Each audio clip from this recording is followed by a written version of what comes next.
بھی جو افواہیں ہیں وہ کچھ گردش کر رہی ہیں اور کچھ بے موت مر چکی ہیں. تو ظاہر ہے کہ عمران خان کا یہ کہنا کہ ووٹ کو عزت دو، مینڈیٹ کو عزت دو، عوام کے مینڈیٹ کا احترام کرو اور ان کا مینڈیٹ ان کو واپس کرو، یہ باتیں کوئی معمولی تو نہیں ہے نا. جس طرح پی ٹی آئی کے ساتھ ہوا ہے، جس طرح پی ٹی آئی کی 20 نشستیں دے دی گئی ہیں نواز شریف کو، جس طرح اپنا خود نواز شریف کی اپنی مریم نواز کی خواجہ آصف سمیت جو دیگر ان کے رہنما ہیں وہ تمام لوگ انتخابات ہار چکے تھے. اب ہارے ہوں کو جتوایا گیا تو ظاہر ہے اس کے بعد اسٹیبلشمنٹ جب چاہے جو چاہے کر سکتی ہے. جس طرح آپ نے دیکھا کہ راولپنڈی کی 3 نشستوں کے جو نتائج تھے وہ روک دیے گئے. اب اس شراکت اقتدار میں یعنی یہ جو زرداری ہاؤس اسلام آباد میں طے پایا، اس میں دیگر امور بھی ہیں لیکن وہ وقت آنے پر آپ کے سامنے آئیں گے. لیکن یہاں پر میں آپ کو ایک بات بتاتا چلوں کہ ایم کیو ایم نے جو پیپلز پارٹی کے سامنے مطالبات رکھے ہیں، جو چیدہ 3-4 مطالبات ہیں وہ یہ ہیں کہ این ایف سی کی جو رقم ہے وہ صوبوں کی بجائے براہ راست مقامی حکومتوں کو سپرد کی جائے، اور نمبر 2 مقامی حکومتوں کا تسلسل جاری رہنا چاہیے. جہاں مقامی حکومت نہیں ہوگی وہاں صوبائی اور قومی اسمبلی کے انتخابات بھی نہیں ہوں گے. اور نمبر 3 کوٹا سسٹم کو رائج کیا جائے، بحال کیا جائے اور اس پر عمل درآمد کیا جائے اور ان شکوں کو قانونی تحفظ فراہم کیا جائے. اور گورنرشپ اور 4 وزارتیں بھی ایم کیو ایم نے مانگی ہیں جو اب پی ایم ایل این اس کا فیصلہ کرے گی. اب اس صورتحال میں ہم دیکھیں تو سچویشن بہت کریٹیکل ہو گئی ہے. دوسری طرف پنجاب اسمبلی کا اجلاس ممکنہ طور پر 22 فروری کو بلایا جا سکتا ہے. اب اس سے پہلے مریم نواز نے پارلیمانی پارٹی کا اجلاس طلب کر لیا ہے. وہاں پر پی ایم ایل این کے ساتھ پاکستان پیپلز پارٹی، آئی پی پی اور پی ایم ایل کیو اور جو انڈیپینڈنٹ شامل ہوئے ہیں یہ تمام لوگ شامل ہوں گے اور اس اجلاس کی صدارت نامزد وزیر اعلیٰ پنجاب مریم نواز کریں گی. اب دیکھتے ہیں کہ اس میں کیا ہوتا ہے.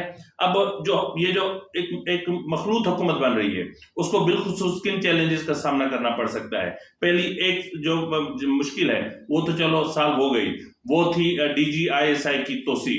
اب اس کو ایک طرف رکھ دیں. اب یہ معاملہ آئے گا وہ آئے گا آرمی چیف کی ایکسٹینشن. اس کے بعد جو معاملہ آئے گا وہ آئے گا چیف جسٹس کا ایکسٹینشن. اس کے بعد جو معاملہ آئے گا وہ ہوگا اپنا chairman joint chief of staff committee Sahir Shamshad صاحب کا ایکسٹینشن اور کچھ اور ایکسٹینشن جن کا اب اپنا معاملہ فیس کرنا ہے حکومت کو. اس کے علاوہ آئی ایم ایف کی ڈیل، اس کے علاوہ 23 ارب ڈالر کی واپسی اور اس کے علاوہ آئی ایم ایف کا پروگرام اور اس کے علاوہ مہنگائی کا طوفان، اس کے علاوہ پیٹرولیم مصنوعات کی قیمتیں، اس کے علاوہ بجلی اور گیس کی قیمتوں کو جو ہے وہ استحکام لانا اور ان کو کسی حد تک نیچے لے آنا، یہ وہ چیزیں ہیں جو بہت خطرناک صورتحال اختیار کر چکی ہیں. اب ناظرین یہاں پر پی ٹی آئی نے مطالبہ کیا ہے کہ چیف الیکشن کمشنر سکندر سلطان راجہ مستعفی ہو جائیں کیونکہ ان کی نگرانی میں انتخابات فری، فیئر اینڈ ٹرانسپیرنٹ نہیں ہوئے ہیں. نہ صرف یہ بلکہ امریکہ کے جو اپنا وزیر اپنا جو ترجمان ہے میتھیو ملر، انہوں نے بھی ایک اسٹیٹمنٹ جاری کیا ہے اور اس اسٹیٹمنٹ میں انہوں نے 2 ٹوک الفاظ میں کہا ہے کہ نئی حکومت کی تشکیل پاکستان کا اندرونی معاملہ ہے، پاکستان کے اندرونی معاملات میں نہیں پڑنا چاہتے. ترجمان امریکی محکمہ خارجہ میتھیو ملر نے کہا کہ پاکستان میں انتخابات میں مداخلت یا فراڈ کے دعووں کی مکمل اور شفاف تحقیقات ہونی چاہیے. ان کا مزید کہنا تھا کہ یہ تحقیقات پاکستان کے اپنے قوانین اور طریقہ کار کے مطابق ہونی چاہیے. ترجمان کے مطابق جب مداخلت کے کسی بھی دعوے یا الزام کی بات آتی ہے تو ہم اس کا مکمل تحقیقات دیکھنا چاہتے ہیں. سوشل میڈیا پر پابندی کے سوال پر میتھیو ملر نے کہا کہ دنیا بھر میں انٹرنیٹ کی آزادی دیکھنا چاہتے ہیں. تو یہ جو سچویشن ہے یہ، لیکن دوسری طرف جہاں اپنا پی ٹی آئی نے کراچی کی سطح پر جماعت اسلامی کے ساتھ ایک اتحاد کر لیا ہے اور مشترکہ جدوجہد کا فیصلہ کیا ہے. اب ناظرین یہ تو چیزیں ہو گئی وہ جو ہونے جا رہی ہیں، لیکن اہم ترین جو معاملہ ہے جس کا سامنا کرنا ہے پی ٹی آئی کو وہ ہے سنی اتحاد کونسل. تو اب دیکھنا یہ ہے کہ کیا سنی اتحاد کونسل پارلیمانی جماعت ہے؟ یہ ایک بہت بڑا سوال ہے کہ اس کا کیا کرنا ہے اور اپنا سنی اتحاد کونسل جو ہے وہ اس کی کیا پوزیشن رہے گی. اب اس حوالے سے پی ٹی آئی کی حمایت یافتہ آزاد امیدواران کی سنی اتحاد کونسل میں شمولیت کے اعلان کے باوجود سنی اتحاد کونسل کو پارلیمانی پارٹی میں بدلنا آسان نہیں ہوگا، کیونکہ سنی اتحاد کونسل کے پلیٹ فارم پر قومی اسمبلی میں کوئی نشست نہیں ہے۔ سنی اتحاد کونسل کو الیکشن کمیشن نے گھوڑے کا انتخابی نشان الاٹ کیا تھا، لیکن سنی اتحاد کونسل کے سربراہ صاحبزادہ احمد رضا نے خود اپنا NA-140 فیصل آباد کا الیکشن آزاد امیدوار کی حیثیت سے لڑا تھا اور ان کا انتخابی نشان مینار پاکستان تھا۔ ماہرین کے مطابق سنی اتحاد کونسل سیاسی پارٹی کی تعریف پر تو پورا اترتی ہے، لیکن قانونی طور پر قومی اسمبلی میں اس کی کوئی نشست نہیں ہے۔ تاہم فیصلہ الیکشن کمیشن کو کرنا ہے۔ اگر سنی کونسل کی پارلیمانی حیثیت کو تسلیم کیا گیا تو پی ٹی آئی کی حمایت یافتہ آزاد اراکین کے ساتھ ایوان میں بڑی جماعت بن سکتی ہے۔ اب اس کو اگر ہم دیکھیں تو اپنا حیران کن بات یہ ہے کہ پاکستان تحریک انصاف نے قومی اسمبلی اور پنجاب اور خیبر پختونخوا اسمبلیوں میں مخصوص نشستوں کے حصول کے لیے سنی کونسل سے اتحاد کا اعلان کیا ہے، جو دراصل الحاق کے مترادف ہے۔ پی ٹی آئی کے اراکین 2 اسٹمپ پیپرز پر اپنے حلف نامے پہلے ہی جمع کرا چکے ہیں، جس میں ان کا کہنا ہے کہ وہ آزاد منتخب ہونے کے بعد سنی اتحاد کونسل میں شامل ہوئے ہیں۔ اب ناظرین، جو بنیادی طور پر سنی اتحاد کونسل جو ایک جماعت ہے وہ بھی فارن فنڈیڈ ہے۔ جی ناظرین، سنی اتحاد کونسل بھی پی ٹی آئی کا بھائی یا بہن ہے۔ یہاں میرے لیے ایک بہت بڑا سوال ہے کہ وہ علماء، وہ عالم، وہ اسلام کے ٹھیکیدار، وہ اسلام کے دعوے دار جو پاکستان میں فتوے جاری کرتے ہیں، جو پاکستان میں جو ہے وہ ایک لبرل ایک سوچ پر قدغن لگاتے ہیں، وہ خود کن کے قدموں میں پڑے ہوتے ہیں، ذرا ملاحظہ فرمائیے۔ اب میں آپ کو تھوڑا سا پہلے بتا دوں کہ یہ جو ان کی مخصوص نشستیں ہیں، اب سنی اتحاد کونسل کا کہنا ہے کہ جی الیکشن ایکٹ 2017 کے سیکشن 4 کے سب سیکشن جو ہے وہ اپنا سیکشن 104 کے سب سیکشن 4 کے تحت مخصوص نشستیں دی جائیں، لیکن یہ کہ جو 104 ہے الیکشن ایکٹ کا سیکشن 4 ہے، وہ واضح کرتا ہے کہ مخصوص نشستیں ایک مخصوص ٹائم فریم کے لیے دی جا سکتی ہیں، لیکن اب وہ وقت گزر چکا ہے۔ لیکن اسی سیکشن کا جو سب سیکشن 4 ہے وہ کہتا ہے کہ اگر آپ نے مخصوص نشستوں کے لیے درخواست یا جو فہرست جمع کروائی ہوئی ہے اس میں اگر کوئی اونچ نیچ ہوتی ہے، کسی کا انتقال ہوتا ہے، کوئی کچھ بھی ہو سکتا ہے، آپ کو تبدیل کرنا چاہتے ہیں تو پھر اس میں ترمیم ہو سکتی ہے۔ تو اب دیکھنا ہے کہ یہ معاملہ کس طرف جائے گا، لیکن یہاں پر میں آپ کو بتا دوں کہ امریکہ کے اسٹیٹ ڈپارٹمنٹ میں جو ہے وہ ایک ریکارڈ موجود ہے جس میں یہ ثبوت موجود ہے کہ جو اپنا سنی اتحاد کونسل ہے یہ امریکی فنڈیڈ جماعت ہے۔ اس کو امریکہ کی طرف سے جو ہے وہ فنڈز فراہم یعنی گرانٹ فراہم کی جاتی رہی ہے، اور ان کو جو گرانٹ ملی تھی وہ تھی $36,607 جو 2009 میں ان کو دی گئی تھی، اور اس کے بدلے انہوں نے طالبان کے خلاف یہاں ایک مہم چلانی تھی۔ ناظرین، ایسی گرانٹ کے حصول کے لیے پاکستان کے 2 مزید علماء یہ حاجی حنیف طیب اور شاہ تراب الحق بھی حسین حقانی سے ملے تھے، اور انہوں نے بھی ان سے درخواست کی تھی کہ اسٹیٹ ڈپارٹمنٹ سے ہمارا رابطہ کروایا جائے اور ہمیں بھی گرانٹ دلوائی جائے۔ تاہم اس وقت تک میں کوئی کنفرم نہیں کہہ سکتا، تاہم اتنا ضرور ہے کہ حسین حقانی نے ان کا رابطہ اسٹیٹ ڈپارٹمنٹ سے ضرور کروایا تھا۔ تو سنی اتحاد کونسل خود فارن فنڈیڈ آرگنائزیشن ہے۔ اگر انہوں نے اسمبلی میں کوئی گڑبڑ کی تو یقین جانیے حکومت اس جو 2007 کا ہے 2009 میں جو امریکہ سے انہوں نے فنڈنگ لی تھی، جو گرانٹ لی تھی، اس کے حوالے سے ان کے خلاف بھی کارروائی ہو سکتی ہے۔ تو یعنی یوں سمجھ لیں کہ آسمان سے گرے کھجور میں اٹکے۔ تو اب ظاہر ہے کہ یہ پاکستان کی بدقسمتی ہے کہ جس طرح میں نے ابتدائی میں کہا کہ جب تمام نظریات مر جاتے ہیں تو پھر نظریہ ضرورت جنم لیتا ہے۔ اس وقت ہمارے ملک کے فیصلے ہمارے ملک کا آئین نہیں کر رہا، اس وقت ہمارے ملک کی تقدیر کے فیصلے کرنے کا اختیار پارلیمنٹ کے پاس نہیں ہے۔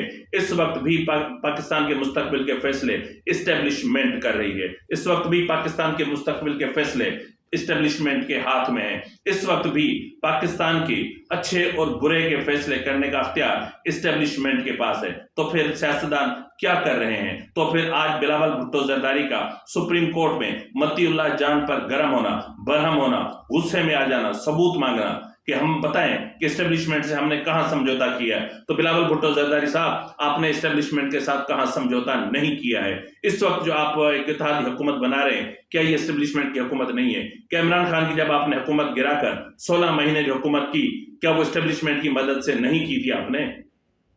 اب تو وزیر خارجہ تھے, آپ کو بہتر پتا تھا.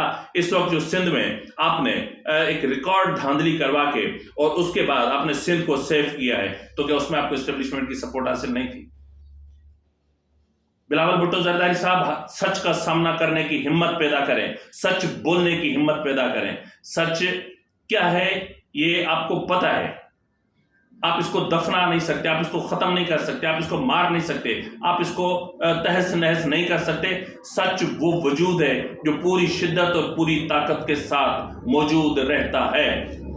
اگر اس جو ہے وہ اپنا زمین سے اس کو ختم بھی کر دیا جائے تو تاریخ کے اوراق میں یہ موجود رہتا ہے, اور کبھی نہ کبھی وہاں سے ایک گلاب کے پھول کی طرح پھوٹ نکلتا ہے اور اس کی خوشبو چاروں طرف پھیل جاتی ہے. فی الوقت اتنا ہی, ملتے ہیں اگلے پروگرام میں, تب تک اجازت دیجیے. فی امان اللہ.